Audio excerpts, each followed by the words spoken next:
मालेगाव तालुक्यातील कोठरे शिवारातील बापू भिका पवार यांचं शेत असून त्यांनी 10 वर्षांपूर्वी एका सावकाराकडून 20 लाखांचं कर्ज घेतलं होतं।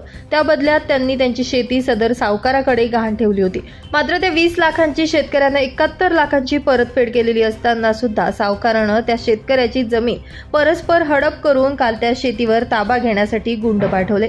जमिनीचा ताबा घ्यायला येणाऱ्या गुंडांकडून बापू पवार या शेतकऱ्याला त्याचा मुलगा मनोज पवार, पत्नी निर्मला पवार यांना लोखंडी टामीने बेदम मारहाण केल्यानं बापू पवार गंभीर जखमी झाले असून त्यांच्यावर मालेगाव सामान्य रुग्णालयात उपचार सुरू आहेत। वडनेर खाकुर्डी पोलीस ठाण्यात या प्रकरणी गुन्हा दाखल करण्याचं काम सुरू आहे।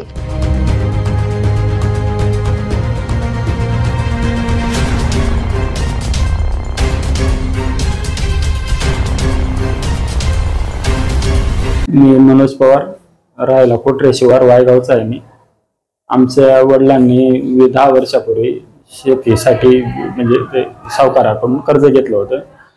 तर ते कर्ज घेतल्यानंतर ते वडिलांकडून त्यांनी कशी खरेदी घेतली ते मला पण नीट सांगता येणार नाही। मग ते खरेदी घेतल्यानंतर त्यांनी ते परस्पर ते असे व्यवहार करून आणि आमची फसवणूक केलेली आहे आणि आता ते कब्जा घ्यायचा प्रयत्न करतायत। मग ते कब्जा घ्यायला आम्ही विरोध केला। पोलीस स्टेशनला पण सगळ्या गोष्टी माहिती, पण मग पोलिसांनी कुठली अजून ऍक्शन असं म्हणावं असं हे नाही झालं।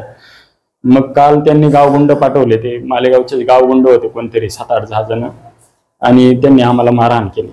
आम्हाला म्हणजे आमची कांदा लागण चालू होती, तिथे कांदा लागण चालू असताना या सगळ्या गोष्टी घडलेल्या आहेत।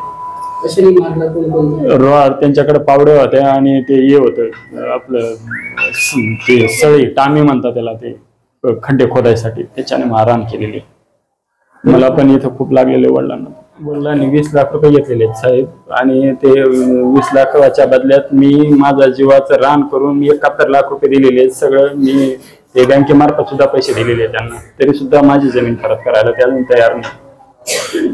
खूप सगळं मग ते उपनिबंधकाकडे वकिलांचा सल्ला घेतल्यानंतर मग ते उपनिबंधकांकडे मी दिलेले आहे, पण मग त्यांनी पण अजून कुठली ऍक्शन घेतलेली नाही। ब्युरो रिपोर्ट, नाशिक माझा न्यूज, कोठरे।